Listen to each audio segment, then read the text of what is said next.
ሰላም ጤና ይስጥልን ዘውትር ተከታታዮቻችን እንግዲህ ጤና ቤት ለቤት ህክምና ኦንላይን ላይ የተሻለ ግንዛቤ ለወጣቱ ህብረተሰብ ለማድረስ እና እንዲሁም ችግር ላላቸው ሰዎች የተሻለ እውቀት እንዲኖራቸው ለማድረግ ነው። ያው እንግዲህ ሁሉ ጊዜ የትንሽ ነገር በገጠመ ሰዓት ላይ ትንሽ የሚሆን ትልቅ ኦልሬዲ ግንዛቤ ወይ እውቀቱ ከሌለ ስለ ጤንነት ወይ ስለ ጤና ግንዛቤ ከሌለ በጣም አስጨናቂ ነው፣ ያስጨንቃል። ጥሩ ቦታ ይደርሰን ያልደረሰን መጥፎ ቦታ የሚባል ባይኖርም ያሉ ሰዎች በሙሉ ግንዛቤ ከሌላቸው ብዙ የሚጨነቁ ሰዎች ስላሉ ሁላችሁም ይሄን ላይክ፣ ሼር፣ ሰብስክራይብ በማድረግ ለወጣቱም ሆነ ለእናት ለአባቶች፣ ለአዛውንቶች፣ ለህፃናት እንዲደርስ አድርጉ። አንድ ትልቅ ነገር ዛሬ የምናገረው ነገር አለ።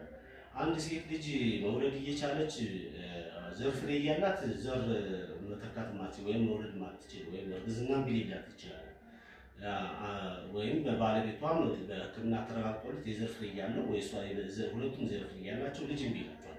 ልጅ እምቢ የሚለው እንግዲህ ኦልሬዲ ከመጀመሪያው ከልጅነት ጀምሮ ህይወት የመሰረቱ ከሆነ ጥሩ፣ አሁን እድሜ ገፋ ብሎ ሊሆን ይችላል ከ20 ዓመት ከ30 ዓመት በኋላ ትዳር መስርቶ ሊሆን ይችላል እና እንደዚህ ያለው ነገር ልጅ አልፈጠርም ወይ እርግዝና አልቀርም ብሎ የሚያስቸግራችሁ ካለ ህክምና ቦታ ሲሄዱ ዘር አለ አንቺም ዘር አለሽ መውለድ ትችያለሽ የሚለውን ህክምና ነው እንጂ ከዛ ባለፈ ያለውን ህክምና በሆስፒታልም ሆነ በተለያዩ ተቋማት ልታገኙ አትችሉም። ለምን አንድ ሴት ልጅ አልወልድም ብላ ወይ መውለድ እምቢ አለኝ ጽንስ አልቀርም እያለ ብላ ካሰበች የዘር ፍሬ ያላት የላትም የሚለውን ነገር ነው ሐኪሞች ግንዛቤ ውስጥ ወይም ችግሯ ሊሆን የሚችለው ብሎ የሚያስቡት።